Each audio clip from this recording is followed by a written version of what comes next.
Welcome back to Fast Forward, a series of interviews that invite visionaries who truly care about employee experience and well-being to delve deeper into the future of work on the front line, from manufacturing and healthcare to retail and transportation. In each episode, we'll be exploring how technology, automation, and other trends are shaping the way over 2.7 billion people work on the front line. For today's guests, I'm very excited to welcome Sonya Poonian, Digital Workplace Consultancy Director at simplycommunicate, who are a global community and consultancy for internal communications professionals. Having previously led FTSE 100 organisations in a variety of leadership roles, Sonya is now applying her experience and expertise within technology, channels and data to accelerate digital transformation for employees. Welcome, Sonya.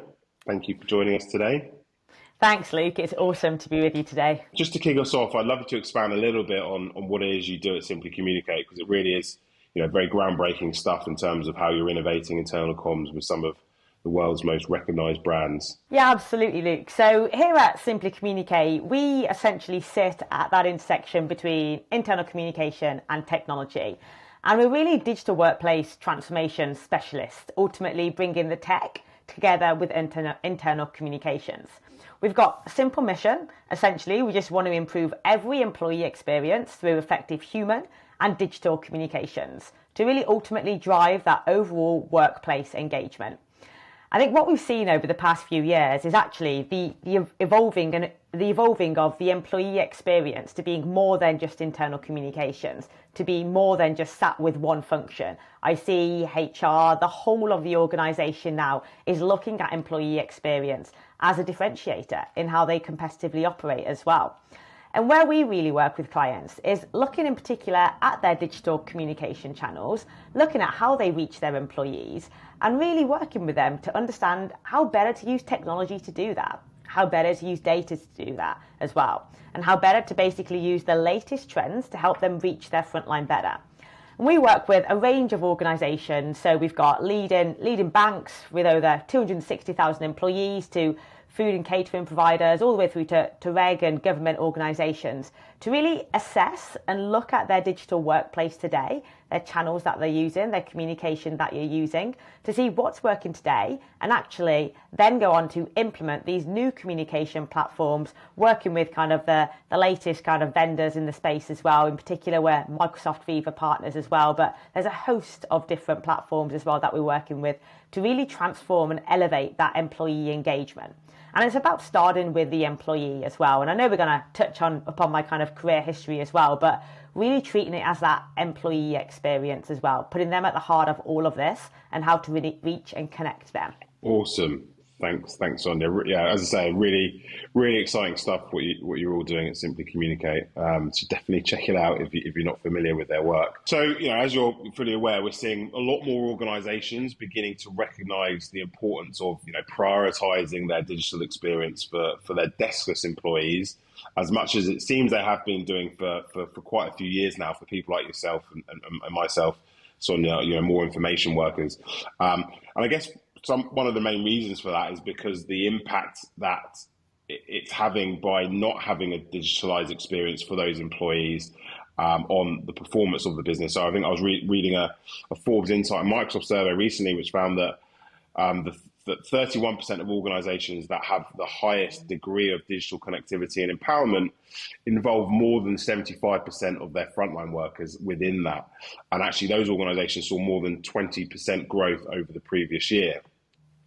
But one of the common misconceptions about sort of building those digital employee experiences is that the focus should be on the technology first. Whereas I think you and I both agree that digital transformation in the workplace should actually be much more focused on people and processes first rather than technology.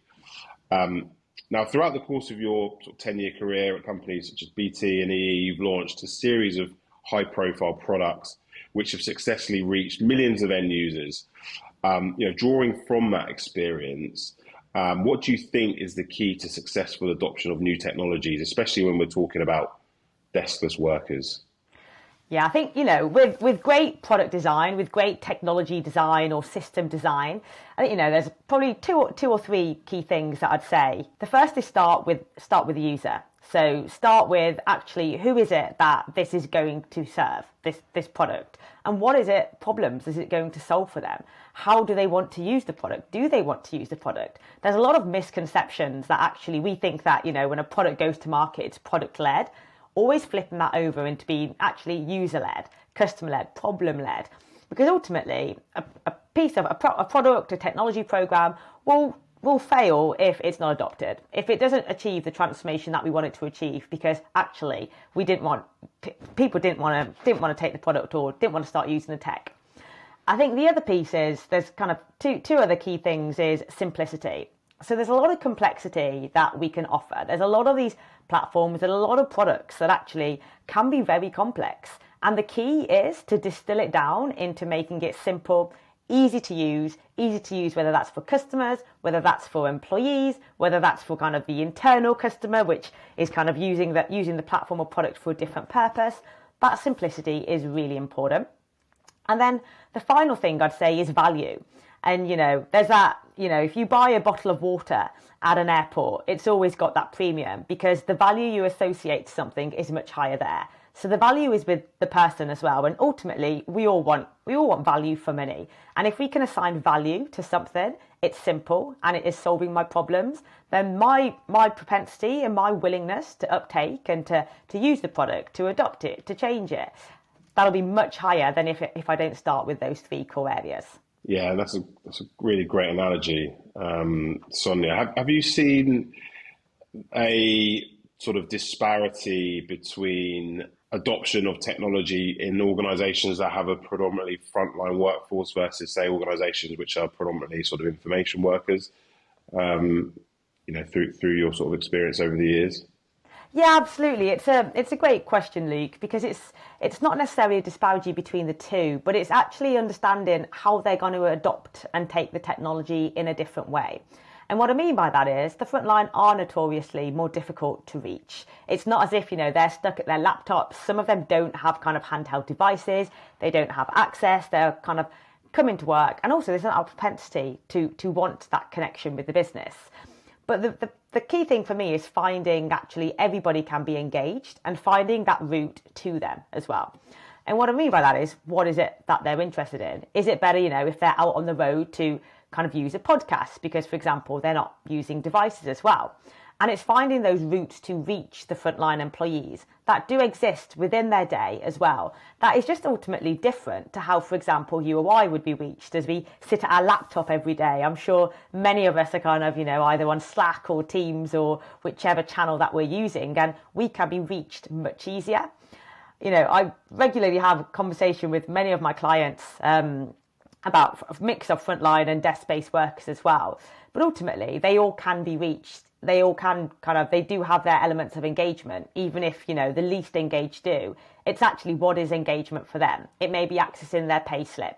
It may be, actually just downloading that critical safety form or procedural policy or compliance, all the way through to, it may be, those folk that want to be posting around, how they're kind of solving a customer problem as well.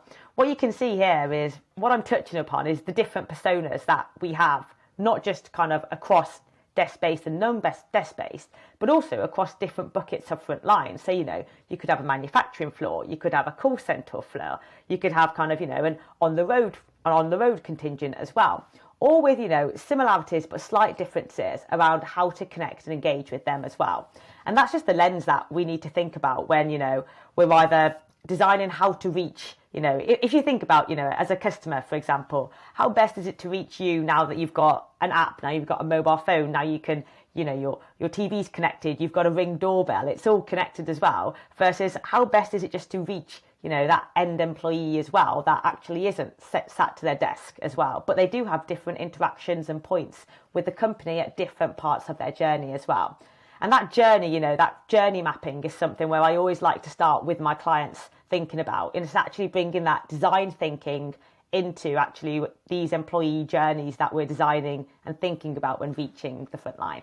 Yeah, I mean, I really like the sort of persona approach and workforce segmentation approach. I think I read a relatively recent research note from Gartner on modernizing employee comms to sort of improve digital experiences and workplace workforce engagement, even, where they introduce this concept of, workforce segmentation, different persona groups within those segments, where they obviously have different prioritization in terms of not only the type of communication that they want to receive, but also the channels that they would prefer to receive that type of information on. So I think from what I've seen and understand around sort of the landscape of internal communications, this way of thinking is a lot newer than the way that a lot of organizations are currently sort of approaching their internal communications. And ultimately, I think it has to be acknowledged if we want to see sort of successful implementations, both from the technology perspective, but also, in terms of the process and adoption and change management that comes with, such a large investment for organizations. I've had the pleasure of attending sort of several of your events in the past, which are really great because we get to hear all about the pain and the challenges and all the needs of sort of our ideal customers directly from their own voices, which is obviously not something that you can do readily nowadays. But, having spoken to numerous sort of HR and internal communications leaders, many of them at your events, one of the biggest challenges they all seem to face is that alignment with IT and getting their buy-in. Obviously, we're all aware of the instrumental and influential role which IT leaders hold in driving their organization's digital experience initiatives. I think it's fair to say that they are involved in nearly every enterprise procurement decision. But given what we were just discussing in the previous question about how important it is to focus on people and processes, and obviously, putting your employees first and not just sort of focusing on the technology itself, what tips can you offer our viewers to help them engage their IT counterparts, gain their support beyond just the technological aspects of digital workplace communication platforms?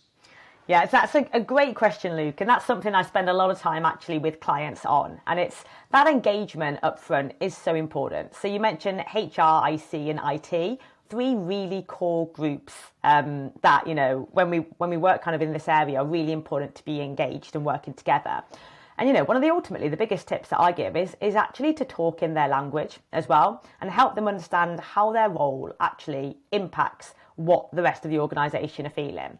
And what I mean by that is, if, for example, you take you or I in our roles today, we work on a specific part of a business, or take, IT or finance, they work on a specific part of a business.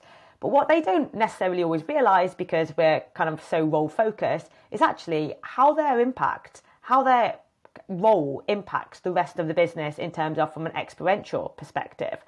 And sometimes it's just having that open and honest conversation with IT as to, actually, this is what a new platform will allow my frontline to do. This is how they'll be able to do their job better. Today, actually, IT, this is the pain point that they're feeling because actually the system goes down every 2 minutes and they can't get the information to do their job. And it's actually just relaying that information, that message as to collaboration, let's work together to support our people, but also speaking in their language and speaking in their terms as well. So naturally, what we have is actually we work in a business, there's going to be so many different personalities, so many different preferences of ways of working, and people have different priorities. And it's linking to each other's priorities to see, actually, this is the common goal that we're working to, and this is how we'll kind of work together, and how what you do will value us, each other, in that collaborative way as well.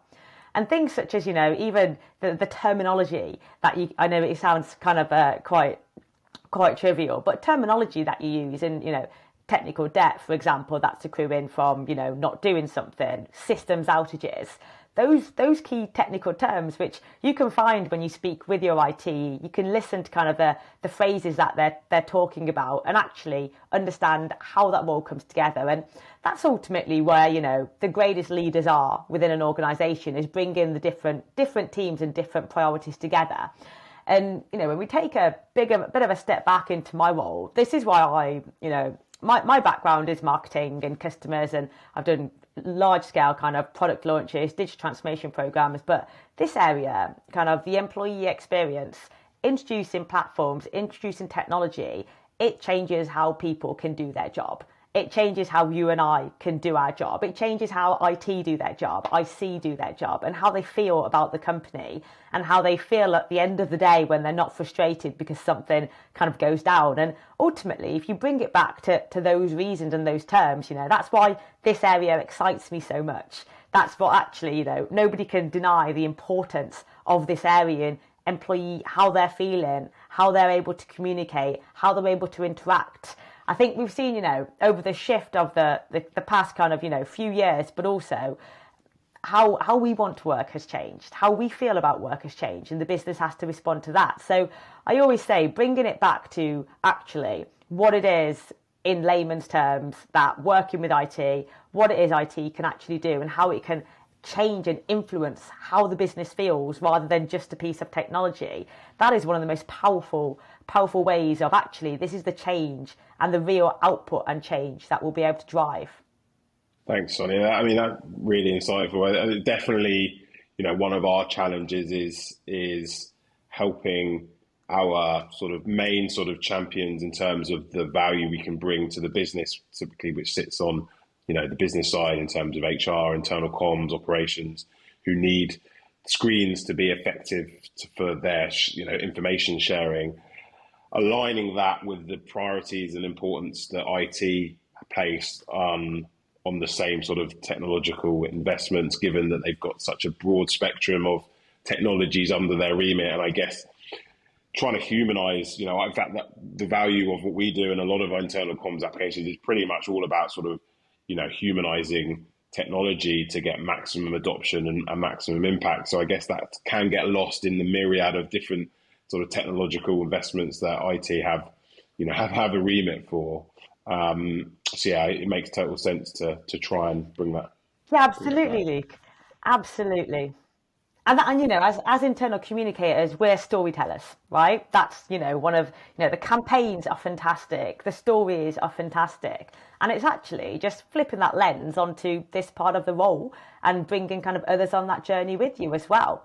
And it's just operating in that lens. And, that's where real business change really happens. I've seen some fantastic implementations where IT and IC have been pushing each other, working hand in hand, HR too as well. And it's that shared common alignment and understanding that's been there. And it's just really differentiating as well.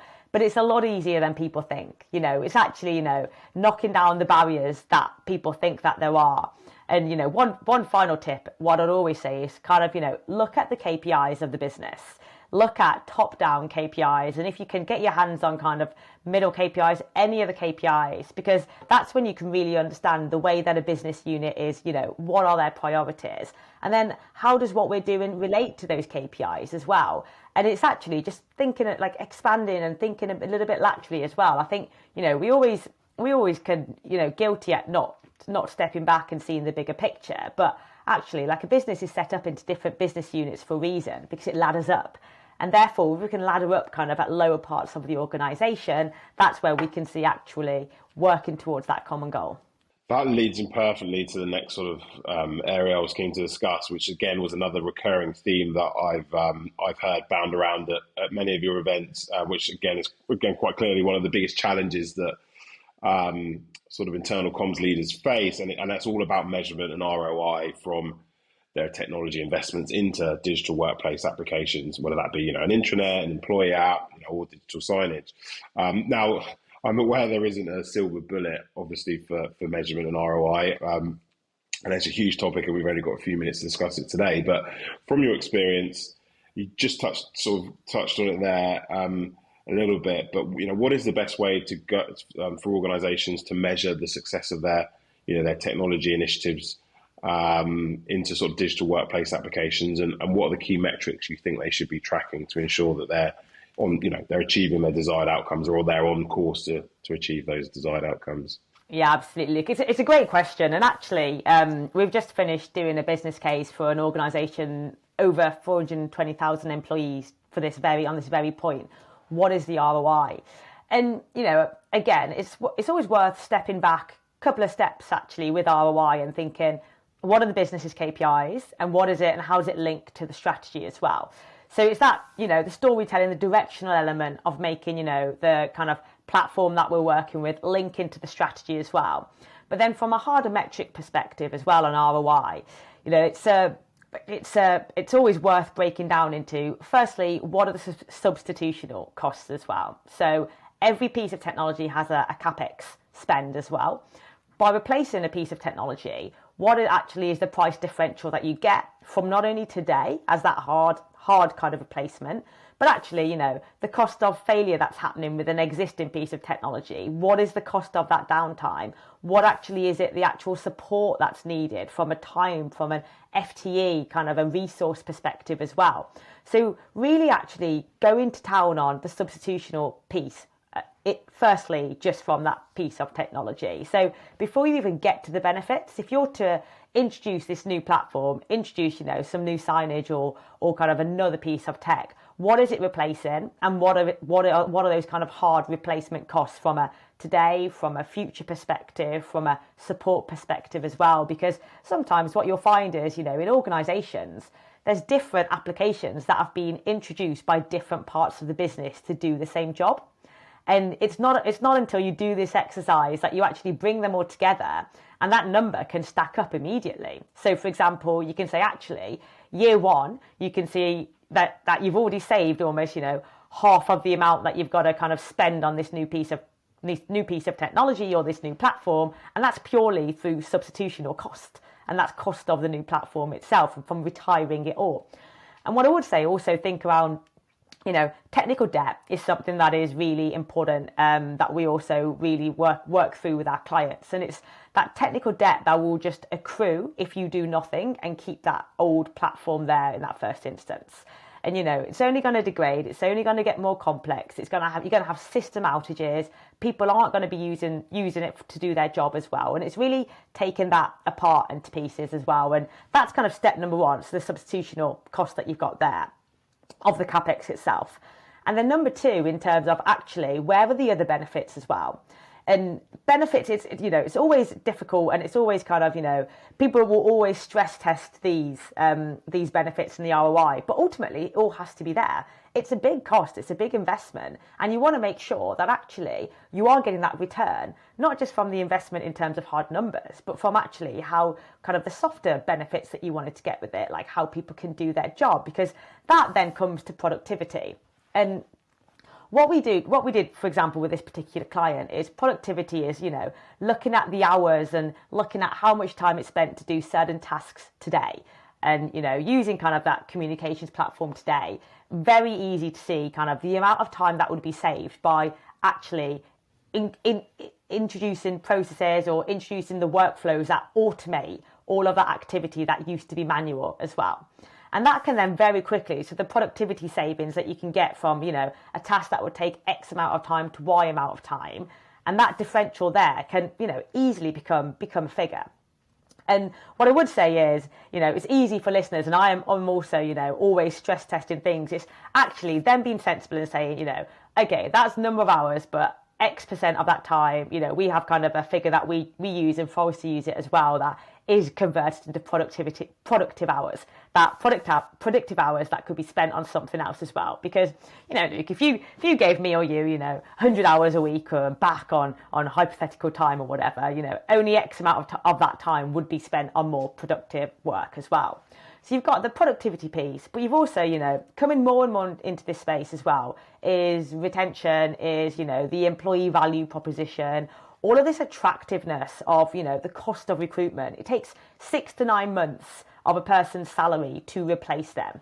And that's actually, you know, that's from, you know, multiple Gartner studies, and I think Microsoft have recently released a report stating the same as well. But actually, when you think of, you know, the cost of recruitment of when people kind of leave their job as well is so high, and we're kind of seeing more and more data at the moment coming out. So Gallup, if you guys haven't kind of heard of them as well, just have a look at all of their research, over 112,000 employees that they're researching, and can see actually those organisations with higher engaged, in the higher quartile of engagement as well, are seeing significantly, you know, I think it's 40% lower turnover as well. And that is a significant cost on the business.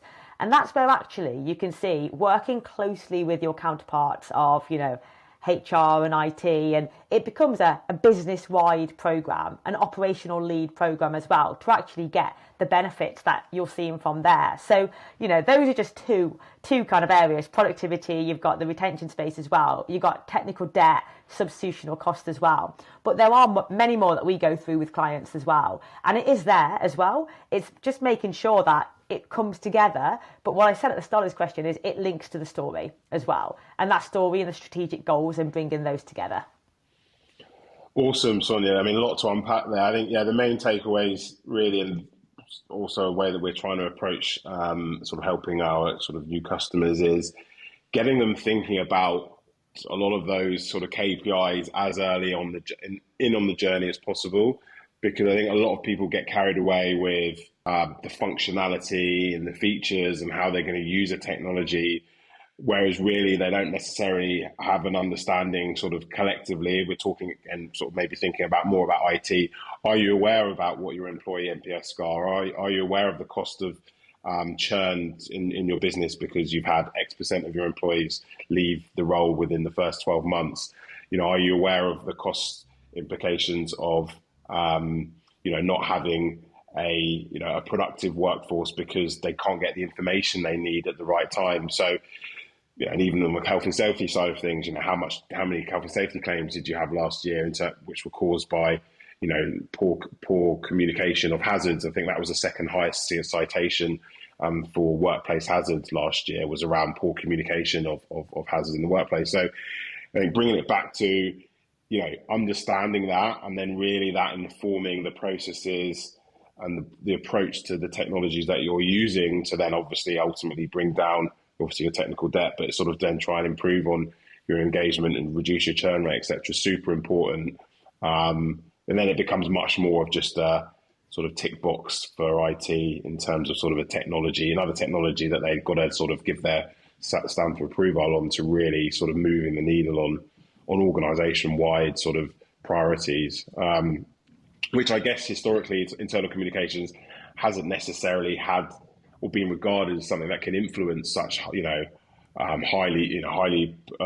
important commercial KPIs for an organisation, right? I think now that the light has been shone on how important communication is to the root of, pretty much all success, whether that be productivity, whether that be customer experience, productivity. So, super exciting. We're almost out of time. I could talk to you for a lot longer. But just before sort of we wrap things up, I just asked this sort of same question to all our guests. What do you predict or hope the future of work will look like on the front line in 2040? I know it's a way off, but let's be visionary about it. Oh, Luke, what a question. 2040, never mind 2025, never mind, 2040, as I just mentioned there.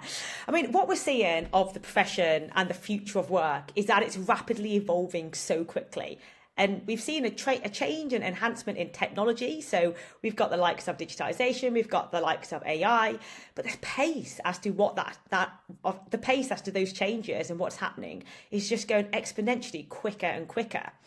But what that means for us in our profession as internal communicators is, and how the future of work looks, is how do we use that technology to make our employees, our frontline workers, our colleagues' experience better, to remove kind of, that low kind of skilled activity that we can actually, use automation and use technology for that, which comes nicely onto AI. I think, that's the topic of that'll be the topic of this decade and next decade as well.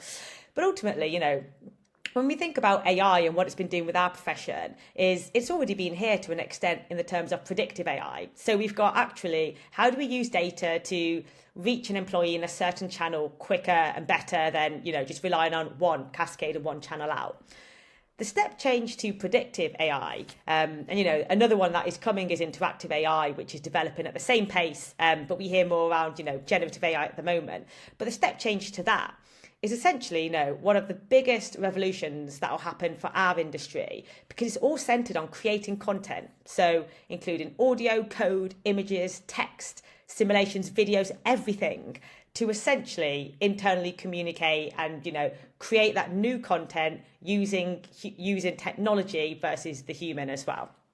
And there's that kind of, the 4 key benefits that, me and the Simply team always talk about. The core 4, I think everyone will cringe to hear me say, is, but looking at productivity savings. So what can people save their time getting rid of the activities that they don't want to do? So, even just starting with a blank piece of paper, researching, writing first drafts of campaigns, some of those activities as well, text, video, all that kind of stuff. But if I can, use AI to do that for me at a first pass, think about how much time I will save. Think about, how much time will be saved from that I can then spend elsewhere on curating, on crafting, on creating. The second one is speed, agility, ways of working. You've got to reduce the number of people in processes and organisations that are going to be working around campaigns, for example. And as a result of that, I can increase how quickly the time it takes for me to create a piece of content, to create that briefing, to kind of launch a campaign and so forth as well. And linked very closely to the, the productivity and the time piece is innovation. Because the nature of generative AI is I'm always asking questions. And I was just talking to, another leader in another organisation last week at a conference about this. But because of the nature of generative AI is you're asking our brain to always ask questions. And that uses a different part of our brain, which is unlocking more innovation and more creativity within teams as well. So it's not just the technology piece, but we're actually unlocking more and more innovation and more creativity, changing ways of working. And then the fourth piece as well is that kind of efficiency that we talk about in terms of automating some of the tasks, creating a new operating model as well. But there's that piece of what we need to remember with this generative AI is it will always assist us. So it'll never just be solely the AI. It won't take our jobs because ultimately there's all of the biases that still exist with it. Ultimately, we're still people. So it can do a great job up to an extent, but actually we need to use it to assist us, to make us, more productive, to make us more creative, to make us more agile, to make us more efficient, to redefine and reshape our teams in that way. And whether that's creating content, researching, personalizing, that employee experience, or analyzing documents, writing newsletters or videos. It's that real exciting part that we're at that we can really see that transformation happening with our organization.